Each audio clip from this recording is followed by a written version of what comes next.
அப்போ குடிக்கவனுடைய வாழ்க்கை வாழ்க்கையை அவனே கெடுத்து கொள்ளுக்கிறான் என்று நம்ம பார்க்குறோம் இல்லையா?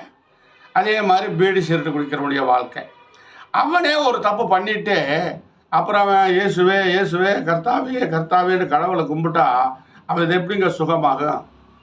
அப்போ அவன் செய்கிற வேலையில் அவன் என்ன இல்லை, ஜாக்கிரதையாக இல்லை. அல்லேலூயா.